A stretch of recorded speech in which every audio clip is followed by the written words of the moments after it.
Hi again guys, and welcome to another look way back to the very first installment once again of the Project Gotham franchise, the, of course, first game, and this is only the second review that we've done in the first game in the series. First episode, of course, was the Pajamas Esperante, my favourite car in the game, very significant unicorn for me in the Project Gotham franchise.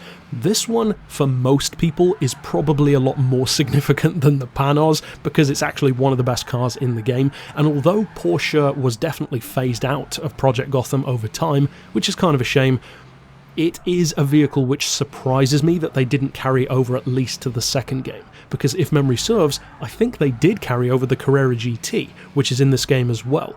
This one though, the 911 GT2, was not carried over. This is the only Project Gotham game that you can drive this car in. And that's interesting. It's certainly a worthwhile reason to go back if you do own the game and check it out, if you haven't driven it already, for instance. Now, I mentioned in the first episode you can actually input a code into the game and unlock all of the vehicles, so check out that episode if you want to know that, because I don't actually remember what the code was now. But as far as this vehicle goes, it's actually one of the very best cars in the game, and also one of the very few super sports cars which can genuinely worry full-on supercars. The Carrera GT is extremely quick, but this is still very close in terms of how good it is, and that is definitely mirrored by the specs that they give the car in the game. Of course, you've only got 3 to work with in the first game: handling, acceleration, and top speed. This car's got 9 for handling, 9 for acceleration, and 10 for top speed. That is a very impressive car across the board, and in actual fact, this is the highest rated vehicle that we will feature from the first game. Because of course we're not going to feature every car. As I've said before, I only review the cars that are not in the subsequent games, so this is the highest rated vehicle of the about 6 or 7 vehicles that we're going to look at from the first game. It's a very fast car. Now, in terms of handling, the GT2 could very easily be awful to work with, because for those who aren't familiar with the GT2 series, this is technically the 996 shape 911.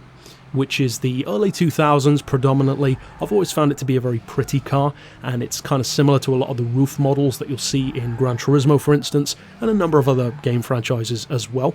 But one of the fascinating things about the GT2, regardless of how realistic the game is, be it Project Gotham or something far more realistic like a sim game, the one thing that always stays true is that the GT2 is the ultimate regular shape 911. And the reason why I say the ultimate regular shape is because, of course, the GT1 is the ultimate version, but it's hardly even a 911 anymore. It's a completely different thing that just shares the name. This one, though, still has those same 911 underpinnings. The rear engine, also interestingly rear-wheel drive, and one of the differences about the GT2, which funnily enough Porsche said they would not make again at the time, and of course they did, they have made them since then, but this was designed to be, as with any GT2, the ultimate 911, because you've got 3 911 models that tend to be the top spot: the Turbo, the GT2, and the GT3.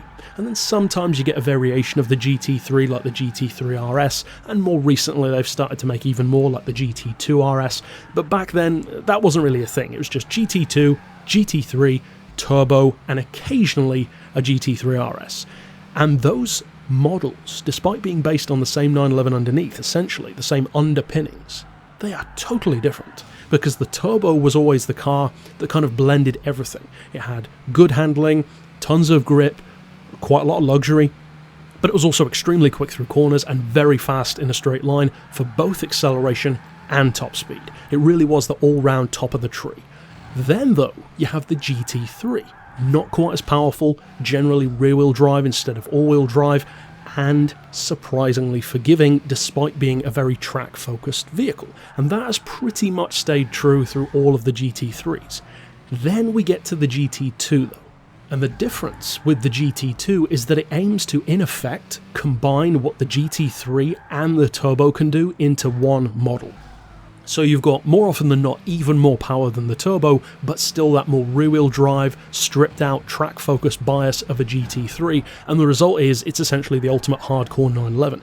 Now, of course, being an arcade game, it's not going to be fully accurate to real life, but it is interesting and pretty cool to see the kind of respect that they give to this car. It's so good through corners, and I've mentioned this a few times with other games as well, like Forza and Gran Turismo, but I am very much so of the belief that super sports cars with supercar levels of performance, because those are two very different things, are actually some of the best performance cars you can get. Especially when it comes to something like a Porsche 911 compared to, for instance, a Carrera GT.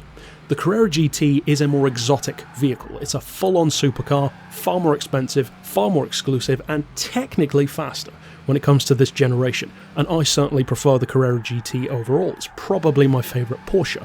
However, the main advantage that I would give to this, for instance, GT2, but also to the Turbo or the GT3, is how maneuverable and how compact it is. Supercars are always very low, very wide, fairly long sometimes. They're very big vehicles.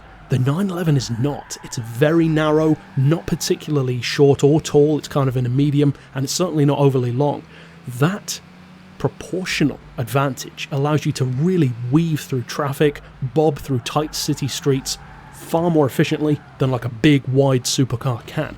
A supercar will have the advantage on the straights, but through the corners, a super sports car is a very, very good choice to go for, and this is a perfect example, and that is mirrored by the specs that they give it. The 9 for handling, the 9 for acceleration, the 10 for top speed. It is an absolute monster. So overall, if you do get the chance to go back and play the first Project Gotham game, this is definitely a unicorn to keep your eye out for, whether you choose to play through the game or you choose to use the cheat code. Whichever way, you can have a ton of fun with this car, and it's a very interesting unicorn. This is a very interesting unicorn car that they chose, for whatever reasons, maybe licensing, whatever, not to feature again. And of course, ultimately over time, both of the first Project Gotham games are really good for Porsche fans, because, if memory serves, we don't actually have any Porsches in the third or fourth game. So, kind of a big deal when it comes to going back and playing those. So, that's it overall for my thoughts on this car. Of course, I will see you guys next time, and for now, as always, thanks for watching.